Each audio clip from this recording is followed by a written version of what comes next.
घास फूस का तैरने वाला बेड़ा सा बना के उस पर लिटा देते हैं और ऐसे सत्कार से उसको बहा देते हैं।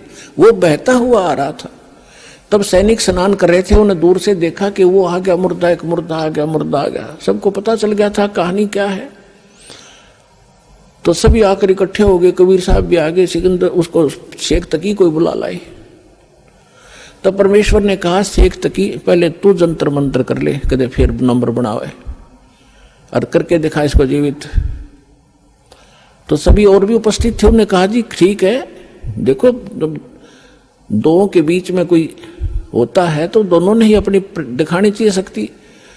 तो लगा फूफा करन, वो चला गया मुर्दा आगे, काफी दूर चला गया। तो शेख तकी कहता है कि ये अपने सिर से बला टालना चाहता था। मुर्दे जिंदे होते कभी, वो तो कयामत के समय मुर्दे जिंदे हुआ करते हैं, कयामत आओगी कभी, जैसा वो नर टाला रखे है।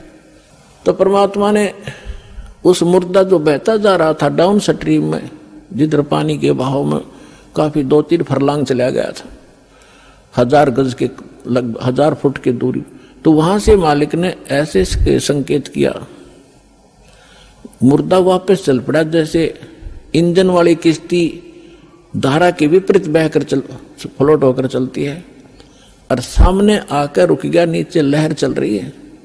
तो परमात्मा ने कहा था कि हे आत्मा, तू जहां भी है, कबीर हुक्म से वापस आ और इस मुर्दे में, इस बच्चे के शरीर में प्रवेश कर दोबारा और बाहर आ जा। बोलो सतगुरुदेव।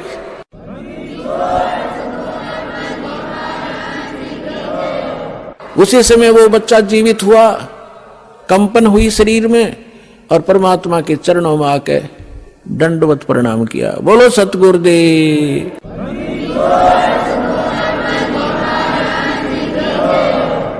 सौड़क जय जयकार होगी। सबने कहा कमाल कर दिया कबीर जी, कमाल कर दिया कबीर जी। परमात्मा ने उस बालक का नाम कमाल रख दिया। और उस बच्चे को कोई चेत नहीं, तू कौन है, कहाँ का है, उसको अपनी पिछली याद खत्म। तो परमात्मा ने उस बालक को अपने साथ रखा था। परमात्मा की अपनी कोई निजी संतान नहीं थी, और ना ही परमात्मा कबीर जी ने कोई विवाह किया था, कोई स्त्री उनका नहीं थी। अब लंबी कहानी ना सुना करके आगे आपको बताता हूं कि शेख तकी ने एक और परीक्षा लेनी चाहिए। उसने कहा कि ये तो मुर्दा सदमे में था, और सदमे वाला जीवित हो जाता है।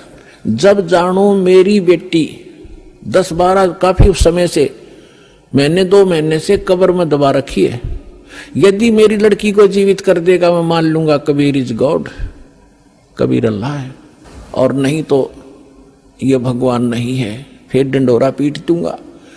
अब फिर चिंतित हो गया सिकंदर लोधी कि इसने तो कोई ना कोई सिर दर्द मेरा बना के ही रखना है। तब कबीर साहब को पता चला टेंशन का।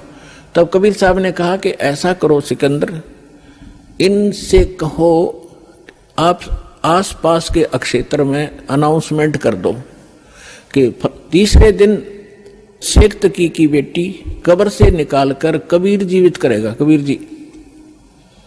अब सिकंदर जी को तो पता था कि जो कह दिया फाइनल, उसने तुरंत मुनादी करवा दी,